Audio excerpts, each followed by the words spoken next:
Hi, this is Dr. Alysa Solomon with Los Angeles County Department of Mental Health. We're here with celebrity author and MacArthur Genius Award winner, Elyn Sachs. Thank you for speaking with us today. Not at all. My pleasure. You are a law professor at USC. I am. Could you talk about 4 or 5 of your major accomplishments? I guess, my work spans a number of different areas. Early in my career, I studied people with dissociative identity disorder who were facing criminal charges. Latter part of my career, I focused most on refusal of care by psychiatric patients and when we should allow it and when we shouldn't allow it. And I've written a book about that called Refusing Care, Forced Treatment, and the Rights of the Mentally Ill. I've done a lot of work on ethical dimensions of psychiatric research, looking mostly at capacity to consent or decline. And in my kind of latter years, I've started telling my own story about having high-functioning schizophrenia, and I've started engaging in a couple of research projects on high-functioning schizophrenia. So one of them involves 20 subjects in Los Angeles who have schizophrenia and yet have a high-level job. Parenthetically, a lot of people say to me, Elyn, you're unique. Well, I'm not. Our study has an MD doctor and Ph.D. clinical psychologists and consumer advocates and full-time parents and full-time students. But we ask people to tell their story, and also we ask them, have they developed techniques to manage their symptoms? And what we're hoping is that we find some commonality so we can design an intervention that's both teachable and effective for people who are less high functioning. Then I'm also doing a study at UCSD Medical School where I have an appointment as well. And what we're doing is we're comparing me to 10 normal controls and 10 women with schizophrenia, and we're looking at psychiatric evaluation, neuropsychological testing, and brain imaging. Mm-hmm. So I underwent psychiatric evaluation on the SCID and the BPRS and so on, and at the end of 5 or 6 hours of questioning, they decided I had schizophrenia. So, surprise, surprise. And then neuropsychological testing, where I did have some of the deficits that are typical of schizophrenia, like bad short-term and working memory. And then the brain imaging, and I'm not really sure what the results of that part are yet, but we're going to see if studying these things helps us understand more what high-functioning schizophrenia looks like and maybe what enables one to go from less high-functioning to more high-functioning. Very exciting. And then, if I can add a little bit more, I've gotten more involved in doing more general interest work. So my memoir, The Center Cannot Hold, My Journey Through Madness, tells the story of my schizophrenia. And I plan to write another book where I tell other high-functioning patients' stories. Mm-hmm.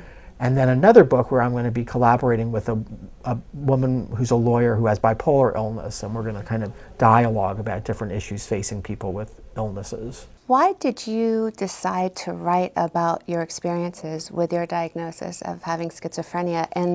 In the book, The Center Cannot Hold, what made you start talking about that in public? Why did you decide to come out of the mental health closet? Yeah.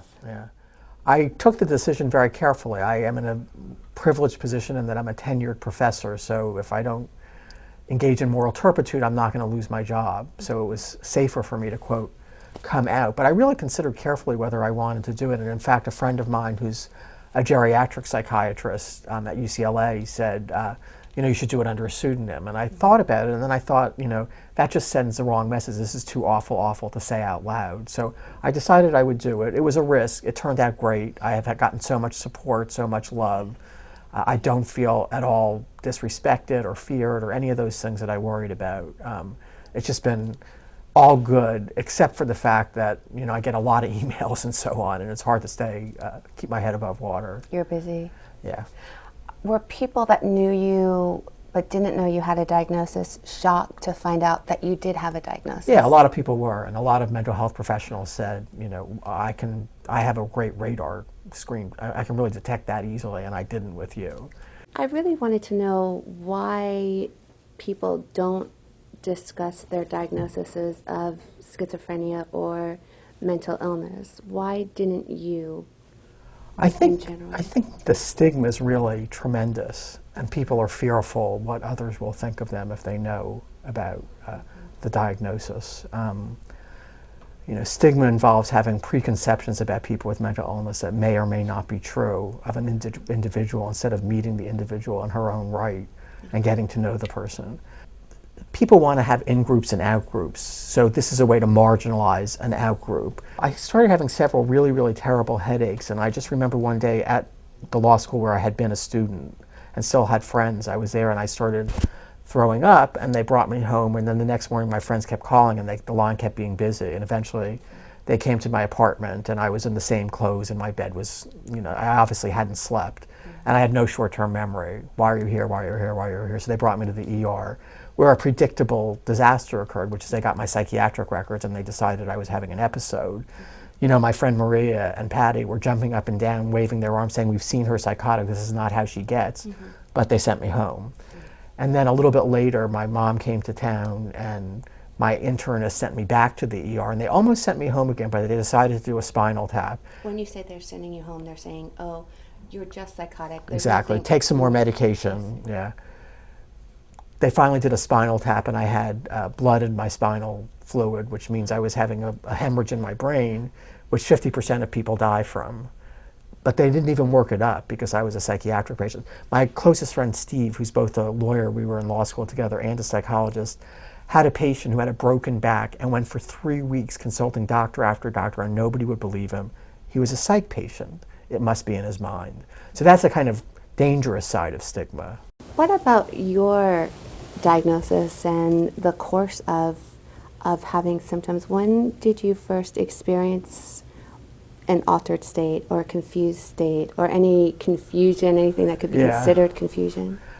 I think I developed schizophrenia in my early 20s, but I was kind of polysymptomatic as a kid. I was a very well-behaved and model child, but I was phobic and I had obsessions and I had night terrors and I thought a man was standing outside my window every night ready to break in and kill us. More alarmingly, I had periods of disorganization where it felt like my mind was a sand castle with all the sand sliding away in the receding surf and no kind of center to take things in, put together and make sense of them, hence Following Yeats, the title of my book. And I guess the most frank, I also had anorexia and I had brief flirtation with drug use, and a kind of overreaction landed me in a drug rehab, after-school drug rehab. The first and frankest psychotic experience happened when I was about 16 or 17, and I had read Sylvia Plath's Bell Jar, and it spoke to me as it does to many teenage girls. And one day in the middle of school, without telling anyone, I simply stood up and started walking several miles home. And I felt like the houses, they got all ominous and weird looking, and then they started sending me messages. I wasn't hearing voices, they were putting thoughts in my head. Walk, Elyn, you are special, you are especially bad. See, you must see, and it was very scary. So I went to college at Vanderbilt. My parents wanted me to stay in the South, away from those liberal northern influences. And I did really well. I got straight A's, first in my class, made good friends. But there were signs that something wasn't right. My first year of college, my personal hygiene was really terrible. And my first year, my last year, I had a couple of out-of-control episodes, which I was able to bring to a conclusion or to a close, but which scared me nonetheless. But I didn't get officially diagnosed until I went to Oxford, England. I became very depressed. Okay. I lost a lot of weight. At 5'10", I was under 100 pounds. I was really skinny. I had mild paranoid features, which may have actually not been false. I thought people were laughing at me and talking about me behind my back, but walking around the Oxford campus gesticulating and so on, maybe they really were. I see. And I also started, I didn't talk very much. I thought talking would spread my evil around, and it's really hard to make friends if you don't talk. So I was unable to work. I was very socially isolated. I was depressed. I was thin, and had mild paranoid ideas. Wow. Did things ever get so bad that you felt like taking your life? The first 2 years at Oxford I did. I think I was quite suicidal. And that's what prompted me to get treatment in the first instance. I knew if I attempted suicide, I would succeed. I would have done it in a way that would have worked, and I didn't want to put my family through that. I didn't want to give them the pain and the hurt of losing a child or a sibling, and that's what led me to get help. The first time I was hospitalized, I was there for a month. At one point, I had a realization. I looked at myself in a mirror, and there was this woman with, mangled, dirty hair and torn and stained clothing, and eyes simultaneously vacant and full of terror. And I thought, oh my God, I got to get this person out of here. I got to get her better. And I determined I would never go back. I wouldn't be a revolving door patient. This would be my first, my last, and my only hospitalization. And 8 months later, I was back. Okay. And the second time I was there for 4 months, And I was more psychotic, although I was hiding it from people. I thought I was getting commands to walk in the tunnels underneath the hospital, which I did for long periods of time, and commands to hurt myself, which I did. But I wasn't telling the staff that I was getting commands. It was sort of like if you were a heart patient and you hid from your cardiologist that you had chest pain, but I was afraid they would laugh at me or be angry or whatever, so I didn't tell them. And then I was referred to this famous psychoanalyst and psychiatrist named Anthony Storr, and he interviewed me, and it was the first time I really felt heard. He really wanted to know what I was thinking and feeling and my fantasies. The hospital doctors just wanted to give me advice, you know, eat more, sleep more, whatever. And he said I should stay in school because it gave me a sense of self-esteem and well-being, and the doctors were saying I should go home. He was right. And then he also said I should get into psychoanalytic treatment, which never would have been recommended here either. And I read his report truly after the fact. I read his report much after the fact, and it was truly prescient. It said, for a girl like this, it's psychoanalysis or nothing. The doctors at the British hospitals and the nurses and the staff and so on were more interested in giving me advice and helping me understand myself. I have to say, though, the experience of the British hospitals was 100 times more benign than the experience of the American hospitals. So when I got back to the U.S., I went to Yale Law School, and like the 6th or 7th week of my first semester of the law school, I had a kind of very public breakdown on the roof of the law school. And eventually I was brought to the hospital, and I was mechanically restrained, I was forcibly medicated. Then for the next 3 or 4 weeks, I was restrained anywhere from 20 for the first 2 or 3 days or 5 to 15 for the next 3 weeks, every day restrained. Forcibly medicated at times. Mostly I was smart enough to know they would just inject it anyway. Very little privacy. They watched me when I would take a shower and when I would go to the bathroom often. For 5 weeks, I was never allowed to have a conversation with anyone, including my parents, outside the presence of staff. And what I've come to say is I much prefer the hands-off, or you might even say benign neglect approach of the British hospitals over the over-interventionist approach of the American hospitals. And what I like to say again is I'm very pro-psychiatry, but I'm very anti-force.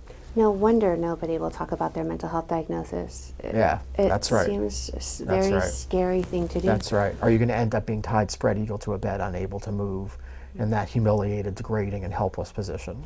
Obviously, I have a lot of anger about this. I'm going to be studying it in the next year as well. Oh, that's great. Why do you think they do that to people?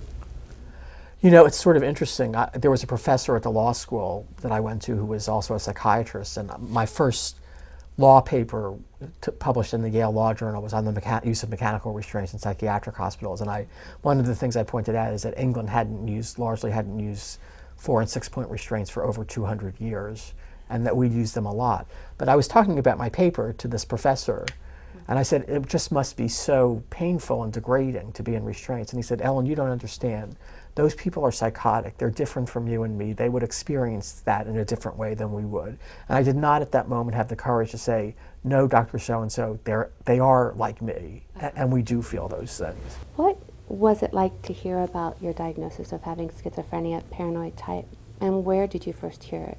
You know, I was in the evaluation unit at Yale, and in Oxford, as I said, I was mostly depressed and mild paranoid features. When I came to America, I really broke down and had florid psychotic symptoms. It's sort of interesting because I was in a evaluation unit at Yale New Haven Hospital for like 2 weeks or 3 weeks. And I kept asking, what's my diagnosis, what's my diagnosis, what's my diagnosis? And the chief resident, who was my doctor, said, well, you know, it could be this, it could be this, it could be this, it could be this, we don't really know. And then I was transferred to YPI, Yale Psychiatric Institute, and they said, well, you have paranoid schizophrenia. I said, no, they said that I could be this, this, this, or this, and they show me the chart. It says paranoid schizophrenia. So the guy just didn't tell me the truth. He kind of maybe tried to soften it or obfuscate, I'm not sure why.